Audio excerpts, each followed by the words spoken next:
পহেলগাঁওয়ে জঙ্গি হামলার পাল্টা ভারতীয় সেনার অপারেশন সিন্দুর চূড়ান্ত সাফল্য পেয়েছে। দেশের সার্বভৌমত্ব, অখণ্ডতা এবং ধর্মনিরপেক্ষতা রক্ষায় ভারতীয় সেনাবাহিনীকে কুর্নিশ ও কৃতজ্ঞতা জানিয়ে রবিবার বিকেলে খানাকুলে অনুষ্ঠিত হলো বিজেপির তেরঙ্গা যাত্রা। এদিন খানাকুলের বিজেপি বিধায়ক সুশান্ত ঘোষের নেতৃত্বে এই কর্মসূচি অনুষ্ঠিত হয়। এদিন খানাকুলের মধ্যরাঙ্গ বাস স্ট্যান্ড থেকে এই মিছিল শুরু হয়। খানাকুল বাজারে এসে মিছিল শেষ হয়। এদিন তারা জাতীয় পতাকা হাতে পথ হাঁটেন। এদিন এই কর্মসূচিতে খানাকুলের বিধায়ক সুশান্ত ঘোষ ছাড়াও উপস্থিত ছিলেন একাধিক নেতৃত্ব ও কর্মী সমর্থকরা। এই বিষয়ে খানাকুলের বিজেপি বিধায়ক সুশান্ত ঘোষ বলেন, পাকিস্তানের সাথে লড়াই করে ভারতীয় সেনা আমাদের রক্ষা করে রেখেছে। ভারতীয় সেনাবাহিনীকে কুর্নিশ ও কৃতজ্ঞতা জানিয়ে এই কর্মসূচি। ভারতবর্ষ আজকে যেভাবে পাকিস্তানি জঙ্গিদের কড়া জবাব দিচ্ছে, ভারতীয় সেনাবাহিনী যেভাবে আজকে প্রত্যুত্তর দিচ্ছে, ভারতীয় বিমান বাহিনী,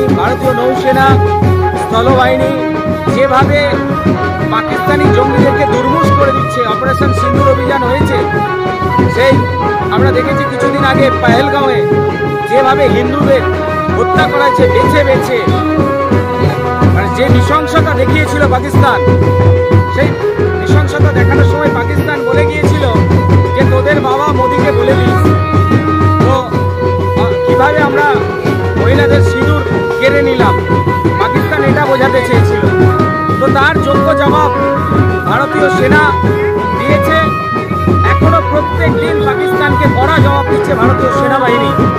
তো আজকে সারা দেশের মানুষ আর সারা ভারতবর্ষের 140 কোটি মানুষ ভারতীয় সেনাবাহিনীর পাশে আছি। আমরা সবাই ভারত সরকারের পাশে আছি।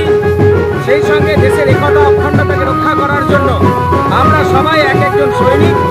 আমরা দেশকে সুরক্ষিত রাখার জন্য প্রত্যেকে প্রাণ বাজি দিতে রাজি আছি। আর সেই জন্যই আজকে আমরা এই তেরঙ্গা যাত্রার আয়োজন করছি। সেই সঙ্গে আমাদের দেশের প্রিয় প্রধানমন্ত্রী নরেন্দ্র মোদী ও সেই সঙ্গে ভারতীয় সেনাবাহিনীর প্রত্যেককে আমরা স্যালুট, অভিনন্দন। নিউজ আজ বাংলা, খানাকুল।